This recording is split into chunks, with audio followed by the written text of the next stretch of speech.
अस्सलाम वालेकुम जी, आप मेरा YouTube चैनल देख रहे हैं। मैं सोहराब बरकत हूँ। एक सोशल मीडिया पर एक वीडियो वायरल है और उस वीडियो की जो ख़ास बात है वो ये है कि एक बच्चा भारत में एक मंदिर में जाता है। ये भारत की स्टेट उत्तर प्रदेश है जहाँ पर ये वाक़या पेश आया, और मंदिर में जाता है, वहाँ से पानी पीता है।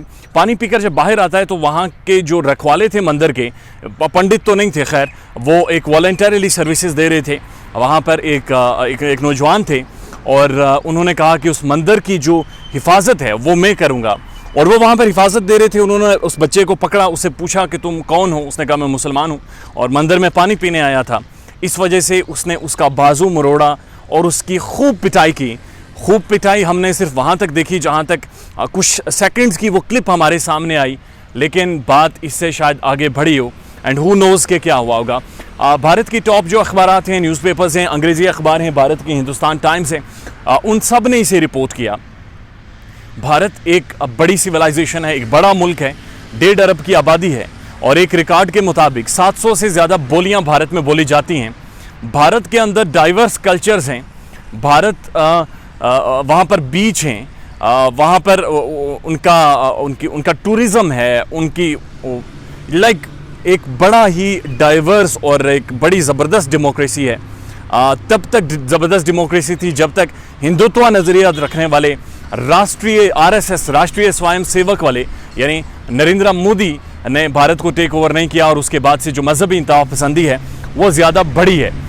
ये आर्ग्यूमेंट एक तबके का है, लेकिन आपको बताऊं कि इसी के दौरान जब ये सारे वाक़यात हो रहे हैं, उसी दौरान श्रीलंका ने हिजाब बैन कर दिया, यानी श्रीलंका के अंदर आप हिजाब नहीं कर सकते, और उन्होंने ये कहा कि उन्हें सिक्योरिटी कंसर्न्स थे, दैट्स वाई वो हिजाब बैन कर रहे हैं। फ्रांस के अंदर एक टीचर ने स्कूल के अंदर कैरिकेचर्स दिखाए जी होली प्रॉफिट सल्लल्लाहु अलैहि वसल्लम के, और उसके बाद उस टीचर का गला काटा गया, जिस पर फ्रांस के अंदर मुसलमानों के ख़िलाफ़ लॉज बने, बहुत सारे लॉज बने। वॉर ऑन टेरर की गई जी, मुसलमानों के ख़िलाफ़ की गई। अफ़गानिस्तान की 5 नस्लें तबाह करके रख दी गई। And this is how things are happening. New Zealand के अंदर क्राइस्ट चर्च में वाक़या हुआ जी, एक नौजवान उठा और उसने लोगों को नमाज पढ़ते हुए मस्जिद के अंदर शूटिंग की और उन्हें मार दिया। ये सारा कोई इत्तेफाक नहीं है, ये सारी सिर्फ मजहबी इंतहा पसंदी नहीं है, ये सारी सिर्फ आप इस तरह से नहीं देख सकते कि आप कुछ लोग उठते हैं जो कि मजहबी जुनूनियत रखते हैं और उसके बाद मारना शुरू कर देते हैं। असल में ऐसा है नहीं। ये एक प्रॉपर एक फ़िलॉसफी है, ये एक प्रॉपर साइंस है, ये प्रॉपर एडुकेशन है, जिसको समझे बगैर आप इस सारी हैपनिंग को समझ नहीं सकते। ये जो टर्म है इस्लामोफोबिया, ये सबसे पहले 1908 में फ्रांस ही में कॉइन हुई, और इस टर्म को लेकर इतनी मजहबी इंतहा पसंदी नहीं थी उस वक्त तक जब तक एक बहुत बड़े ऑथर, एक बहुत बड़े लिखारी, वस्ट की एक अथॉरिटी, एक इंटेलेक्चुअल सैमुअल पॉल हंटिंगटन ने 1993 में एक आर्टिकल लिखा, और उस आर्टिकल में उन्होंने, उसका जो उन्वान था वो था क्लैश ऑफ सिविलाइजेशंस, और उसके बाद उन्होंने एक किताब भी लिखी है, clash of civilizations, a brilliant book.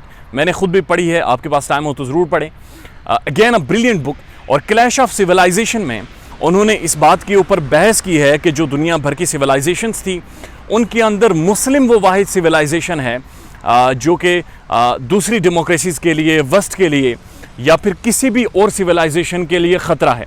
Samuel Paul Huntington के इस आर्टिकल के बाद पूरी दुनिया में मजहबी जुनूनियत और ज़्यादा बढ़ी, और लेटर ऑन जाकर जो अमेरिका के फॉरेन मिनिस्टर थे, जिन्हें एक अथॉरिटी कंसिडर किया जाता है, जनाब हेनरी किसिंजर, उन्होंने एक किताब लिखी और किताब का नाम था वर्ल्ड ऑर्डर, और उसके अंदर उन्होंने दुनिया के जो तमाम ऑर्डर्स थे जो चले आ रहे थे उन सब के पॉलिटिकल डायमेंशंस को डिस्कस किया, और पॉलिटिकल डायमेंशंस, रिलीजियस डायमेंशंस, और फाइनली वो इस नतीजे पर पहुंचा कि जो इस वक्त कैपिटलिज्म है, यानी जो American theory to rule the world है, जिस तरह से वो रूल कर रहे हैं, जो वर्ल्ड ऑर्डर अमेरिका ने इस वक्त दिया हुआ है, वो हेनरी किसिंजर के मुताबिक सबसे बेस्ट है।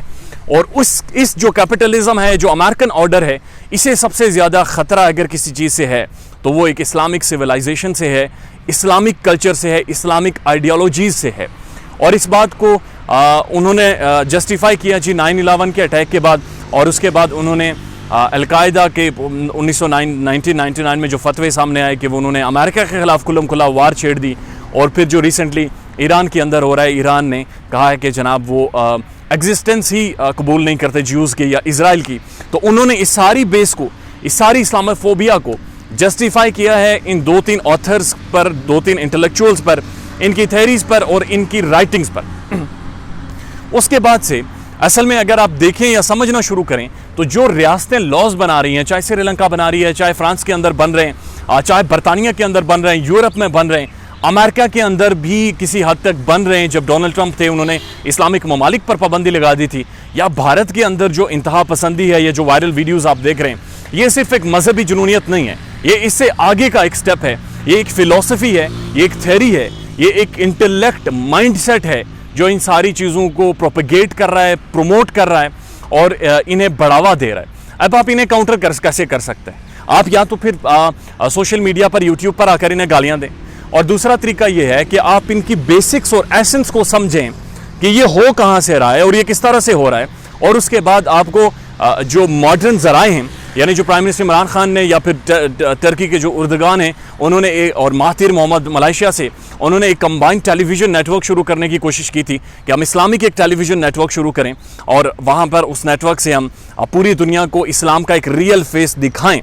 आपको यकीनन एक इंटेलेक्चुअल प्रोसेस, एक intellectual steps, seminars, debates, discussions के थ्रू ही आप इस्लामोफोबिया के ख़िलाफ़ खड़े हो सकते हैं, या इसे समझा सकते हैं, या लोगों को कन्वे कर सकते हैं। मेरा ज़ाती नज़रिया ये है, मैं ज़ाती तौर पर ये समझता हूँ कि मज़हब कोई क्राइटेरिया नहीं है किसी को जज करने का। मज़हब एक इंसान का ज़ाती, एक इंडिविजुअल फेथ है और उसे उसी के साथ अपने तरीके से प्रोसीड करना चाहिए और उसी के साथ जीना चाहिए। भारत में जो हुआ, we condemn that, what is happening in Sri Lanka, we condemning that as well, और होपफुली ऐसे और वाक़यात नहीं होंगे दो कि नज़र मुश्किल से आ रहा है।